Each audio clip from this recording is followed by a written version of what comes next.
Knjiga Davida Albale predstavlja bez preterivanja egzemplar kako bi trebali da rade predstavnici, diplomatski predstavnici u nekim zemljama.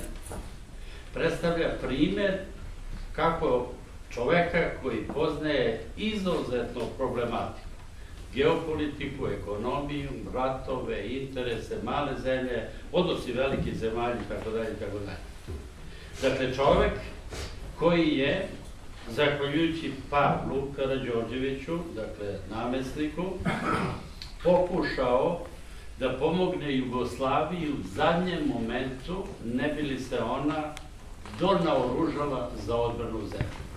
Ova knjiga, dakle, koriguje moju pripremu za ovo izlaganje, otvara teme. Prvo, velike sile i rat, velike sile i interesi, male sile ili male države i odnosi veliki prema njima.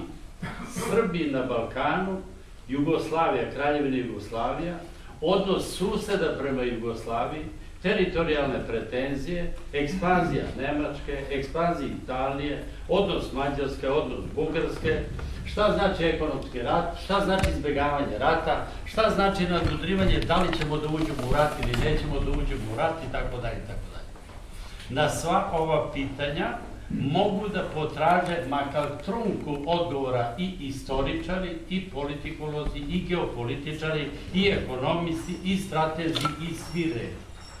Dakle, sadržaj knjige od predgovora koji predstavlja jedan prelepi, sažeti, neću da kažem briljantni jer bi bio baš onako naglašano naklonjen priređivaču, ali prikaz prilika u Jugoslaviji, osvrt na ono šta je uradila Državna komisija za utvrđivanje ratnih, ko su ratni zločinci, zbog čega se oni osuđuju, kako je i na osnovu kojih argumenta knez Pavle osuđen kao ratni zločinac i tako dalje.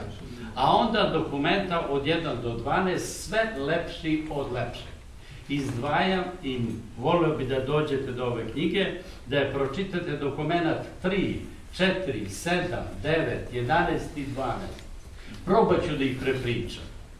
U prvom delu tih dokumenta jedno skeniranje opšteg stanja u Americi, jedno antiratno raspoloženje i jedno izbegavanje da se uopšte uključe u rat.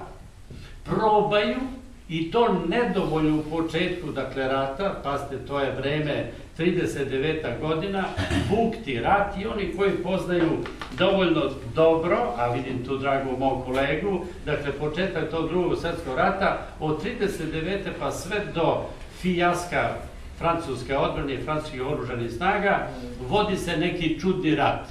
Niti rata, niti mira. Malo se ratuje, malo se ne ratuje. Teret rata je pao na Britaniju.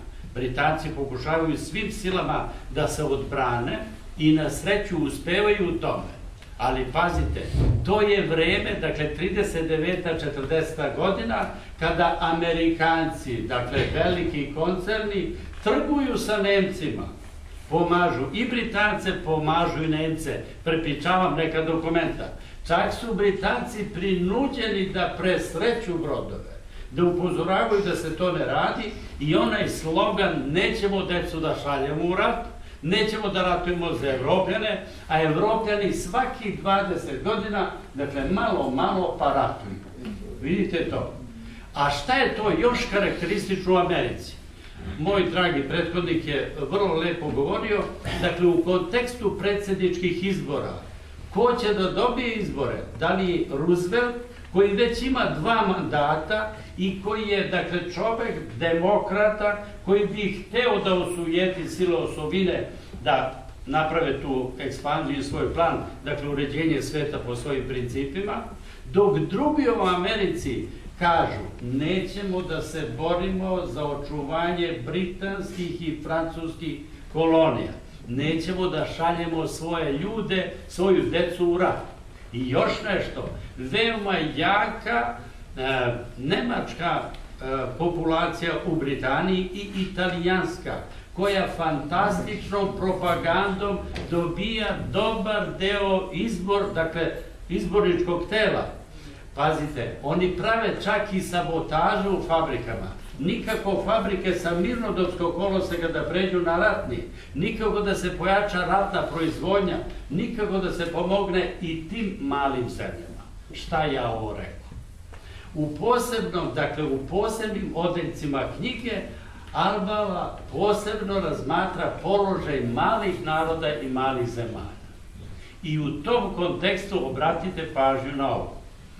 A deo američke inteligencije i krugova kažu da male narode treba držati pod kontrolom, da su male države podložne uticaju, da male države vrlo lako dolaze u konfliktne relacije, da vrlo lako kreću u ratove, da se veoma lako zadužuju, pa kaže, ekonomskim zaduživanjem postaju zavisne od velikih zemalja. Ne govorimo o današnjem stanju bivših jugoslovenskih, republika, kako su i gde su ušle, a ne govorim, neću da politizujem ni stanje u našoj državi, ali pogledajte, preteranim zaduživanjem postajete potpuno ovisni od velikih sile i od stranog faktora. To je jedan aspekt. Na pitanje sagovornika, David Albala odgovara, kad ga pitaju, da li će se Jugoslavija braniti i ima li mogućnost da se suprotstavi. On po instrukcijama, apsolutno, drži se upustava, odgovara da pružit će svekoliku moguću otporu agresoru. A gledajte kakvo je stanje u zemlji. Ako je neko čitao, Interesi 37. godine, jedna knjiga, izveštaj grofa Ćana kaže, Jugoslavija je razbijena, potrebno je ne znam koliko novca i da se ona razdrobi. Jugoslavija iznutra je potpuno raspačana, konfesionalno, međunacionalna netrpeljivost, ekonomski potpuno, u kolapsu, a što se tiče vojničkog aspekta i onog čoveka koji će kasnije da formira vladu sa Josipom Brozom Titom, Šubašića, on je banovine Hrvatske, čovek koji je zahtevao, imate briljantan dokument, da se sve ono što se potražuje iz rezerve i regrutuje u vojsci mora plaćati zlatnim polugama ili zlatnim rajsmarkama. To uzmite memoare generala Nedeljkovića, nalazi se u vojnom arhivu i da vidite kako je stanje sa vojničkog aspekta u Jugoslaviji. Spoljno okruženje Jugoslavije.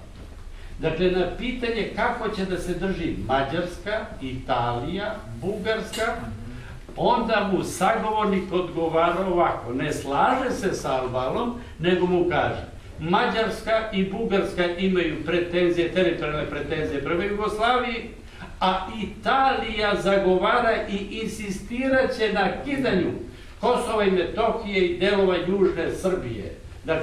I pasite, citiram, stvaranje ili jedne albanske države na Balkanu. To je stanje, ali pasite, govorimo o 40. godini. Govorimo o predvorju rata, govorimo o onome što se, praktično.